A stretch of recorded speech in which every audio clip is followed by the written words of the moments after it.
V9 news స్వాగతం. నా పేరు కిరణ్ కుమార్. ఇప్పుడు హెడ్లైన్స్.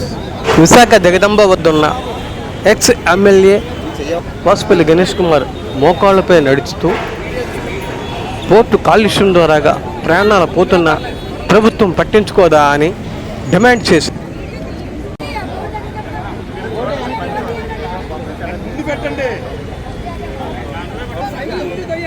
సైకిల్ ముందుకు లాగన్నా ఉండమ్మ చేస్తాను.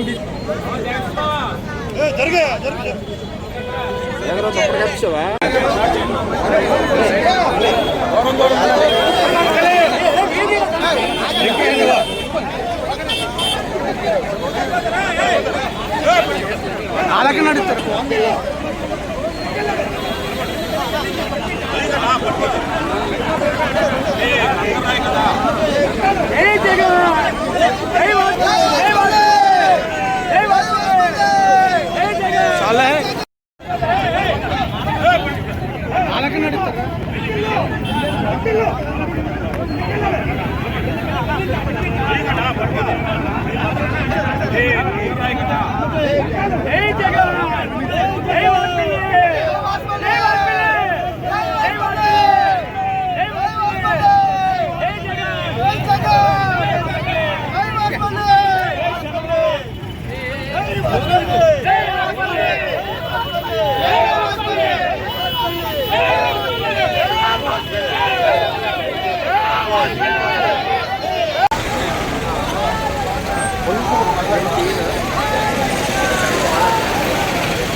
విశాఖపట్నంలో నివసిస్తూ ఉన్నాం. అందరూ తెలుసుకోవాల్సింది ఏంటంటే విశాఖపట్నం పోర్ట్ ట్రస్ట్ ఈ దుమ్ము ధూళితో సుమారు 10 కోట్ల టన్నుల అంటే 10 కోట్ల టన్నుల థర్మాకోలు, కోకింగ్ కోలు ఇంపోర్టింగ్ ఎక్స్పోర్టింగ్ ఓపెన్గా అడ్డాగా తయారు చేస్తారన్నమాట. ఇష్టానుసారంగా నామ్స్ అండ్ రెగ్యులేషన్స్కి దొంగలో తొక్కి, ఎందుకంటే ministry of pollution control board Pawan Kalyan నిద్రస్తా ఉన్నాడు. మరి అతనికి ఏమైనా ప్యాకేజీలు అందుతున్నాయేమో నాకైతే తెలియదు. కానీ ఎందుకంటే ద రిచెస్ట్ ఆర్గనైజేషన్ ఏమైనా ఉన్నాయంటే it will be the port trust only. See ports అని సుమారు 15 కిలోమీటర్ల వాటర్ ల్యాండ్ ఏరియా ఉంది విశాఖపట్నం పోర్ట్ ట్రస్ట్కి. చరిత్ర ఉంది. 1914లో స్టార్ట్ అయింది. మేఘాద్రి గడ్డ, అదే ఇన్నర్ హార్బర్, దానికి చక్కనైన ఐలాండ్ అన్నమాట. బ్రేకింగ్ వాటర్స్ ఎప్పుడో మా తాతలు ఉండేటప్పుడు చేశారన్నమాట. అది ఎంతనా అదొక చరిత్ర. ఈ విశాఖపట్నం పోర్ట్ ట్రస్ట్ కాపాడుకుని వైఎస్ రాజశేఖర రెడ్డి గారు, తర్వాత జగన్మోహన్ రెడ్డి గారి నేతృత్వంలోనే నేను జగన్మోహన్ రెడ్డి నేతృత్వం ఎమ్మెల్యేగా ఉండేటప్పుడు సుమారు ఈ కాన్వెంట్ జంక్షన్ దగ్గర నుండి మన కొబ్బరి తోట నుండి సిఆర్స్ నుండి కోట వీధి వరకు కూడా 10 మీటర్ల ఎత్తైన హై రైజ్ వాల్ నిర్మాణం చేయించాం. 4 లక్షల ట్రీ ప్లాంటేషన్ చేయించాం. మరి ఈరోజు అవన్నీ ఆవులు మేసేస్తున్నాయి. సరైన సంరక్షణ లేదు. 380 ఎకరాల్లో ట్రీ ప్లాంటేషన్ పెట్టించాం. నేను ఎమ్మెల్యేగా ఉండేటప్పుడు కూడా ఫాగింగ్ పెట్టించాం.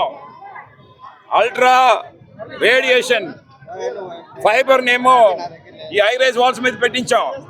ఏమా దుమ్ముద్దులు వస్తే అక్కడే పడిపోవడానికి. అలాగే ఫాగింగ్ పెట్టించాం హై రైజ్ వాల్స్ మీద నుండి. కెమికల్ కలిపి, ఉట్టి నీళ్ళు కాదు, ఏదైనా సరే ఈ డస్ట్ పొల్యూషన్ వస్తే అక్కడే అలా జారిపోవడం కోసం అని చెప్పేసి వెహికల్స్ పైకి వెళ్ళేటప్పుడు స్ప్రింక్లర్స్ కింద టైర్లన్నీ కూడా కడిగించి పంపించేవారు. సుమారు రోజుకు 250 వాటర్ ట్యాంకర్స్ ఏమో పూర్తిగా ఆ ఏరియా అంతా కూడా స్ప్రింక్లింగ్ చేయించేవారు. ఏమాత్రం ఐరన్ పడుతునేటప్పుడు దాని మీద స్ప్రింకిల్స్ వచ్చేదన్నమాట. ఇప్పుడు అవన్నీ గాలికి వదిలేశారు. కనీసం దాని మీద టార్పులిన్ లైట్లే చూపిస్తాను. టార్పులిన్ లైట్ లేదు. మేము డిమాండ్ చేస్తాం. మా వైఎస్ఆర్సీపీ ప్రభుత్వం వచ్చిన తర్వాత మళ్ళీ షెడ్స్ పూర్తిగా నిర్మాణం చేస్తాం.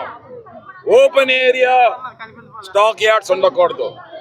పూర్తిగా నిర్మాణం చేసే బాధ్యత వైఎస్ఆర్సీపీ గవర్నమెంట్ తీసుకున్నది. ఈరోజు కోట వీధి, లక్ష్మీ టాకీస్, అంబుసరంగ వీధి, కొబ్బరి తోట, ఈ అల్లిపురం ప్రాంతాలన్నీ కూడా గొగ్గోలు పెడుతున్నాయి. కంచరపాలెం వరకు కూడా బ్యాక్ లంగ్ క్యాన్సర్స్ వస్తూ ఉన్నాయి. Carbon monoxide, nitrogen oxides, magnesium oxides, అలాగే థర్మోకోల్, పెట్రో కెమికల్స్, ఇవన్నీ కూడా ఈ ధూళి పట్టడం వల్ల ఏంటంటే బ్లాక్ లంగ్ క్యాన్సర్స్ వచ్చి ఎంతో మంది మన కేజీహెచ్లో కానీ, టీబీ హాస్పిటల్లో కానీ ఊపిరాడక చచ్చిపోయిన వాళ్ళు ఉన్నారు. ఇవన్నీ కూడా ప్రభుత్వ హత్యల కింద చూడాలన్నమాట. నేను చిత్తశుద్ధి ఉంటే పవన్ కళ్యాణ్ని ఒకసారి విజిట్ చేయవయ్యా. మా బోటు వాళ్ళని, ఎక్స్పీరియన్స్ ఉండే వాళ్ళని, ఎడ్యుకేటెడ్ పిలవయ్యా. 12 గంటల గాలి సముద్రం వైపు వెళ్తుంది, 12 గంటల గాలి సముద్రం నుండి భూమి మీదకి వస్తుంది. వచ్చేటప్పుడు ఈ పొల్యూషన్ ఆంధ్రప్రదేశ్ కూడా చెక్ చేయించారు. 20 కిలోమీటర్ల వరకు కూడా 6 ప్లేసెస్లో టెస్ట్ చేస్తే 30% ఏమో పైన ఉంది, 70% వాటర్లో కలిపిందట. అంటే నీటిలో బయో అజాడు కూడా వస్తుందన్నమాట చేపలు చచ్చిపోవడానికి. 60 మైక్రాన్స్ పర్ క్యూబిక్ మీటర్ కంటే ఎక్కువ ఉంటే గాలిలోని డేంజర్ బెల్ట్స్ అన్నమాట. ఇక్కడ 70-75 ఉన్నది, అర్థం చేసుకోండి. నేను ఆ రోజు వైఎస్ఆర్సీపీ గవర్నమెంట్ ఉండేటప్పుడు 4 ఎయిర్ మానిటరింగ్ కంట్రోలింగ్ సెంటర్స్ని మేము ఏర్పాటు చేయించాం. ఒకటి దర్గా దగ్గర, 2 మన స్టేడియం దగ్గర, హార్బర్ రోడ్లోని. మొత్తం 14 ఎయిర్ మానిటరింగ్ కంట్రోల్ సెంటర్సే ఇండియా అంతా ఉన్నాయి. దాంట్లో 4 మన శ్రీకాకుళం సౌత్లో ఏర్పాటు చేయించింది ఘనత వైఎస్ఆర్సీపీ పార్టీ. అది చిత్తశుద్ధి లేదు. ఈరోజు దద్దమ్మల గవర్నమెంట్ నడుస్తుంది. ఎవడే పడితే ఏది పడితే చేద్దాం, పర్లేదులే. మనుషుల ప్రాణాలకి లెక్క ఉంటాయి కదా, వీళ్ళకి మనుషుల ప్రాణాలు లెక్క ఉంటాయి కదా. ఎవడో టెర్రరిస్ట్ వచ్చి కాశ్మీర్లో 10 మంది చంపేస్తే ఓ మోడీ గారు కాలు ఎగరేసి వస్తారు, అమిత్ షా కాలు ఎగేస్తారు, ఇతను వెళ్ళి బుక్ అంది ఇచ్చేస్తాడు చంద్రబాబు నాయుడు, పవన్ కళ్యాణ్. మరి ఇక్కడ మీ డెత్సే కదా ఇవన్నీ కూడానా? తెలియలేని డెత్స్ కదా, పాపం కదా. ఒకసారి ఆ ఎస్సీ కాలనీ, కొబ్బరితోట ప్రాంతాల్లోకి వెళ్ళండి, రెల్లివీధి కాలనీలోకి వెళ్ళండి, ఎంతంత పేరిపోయి ఉన్నదన్నమాట డస్ట్. ఏమంటే ఇది నాకు అర్థం కావట్లేదు. అందుకే మేము చెప్తాం, కబడ్దార్ పొల్యూషన్ కానీ తగ్గించకపోతే మేము వచ్చేటప్పుడు ఈ అందరి తాడ తీస్తాం. అలాగే సిఎస్ఆర్ ఫండ్స్ కోట్ల రూపాయలు ఎక్కడికి వెళ్తా ఉన్నాయి. కార్పొరేట్ సోషల్ రెస్పాన్సిబిలిటీలో అదానీ కానీ, వేదాంత కానీ, ఈ పోర్ట్ ట్రస్ట్లు కానీ, ఎన్ని షిప్పింగ్ కంపెనీస్ ఉన్నాయో అన్నీ ఎక్కడికి వెళ్తా ఉన్నాయి.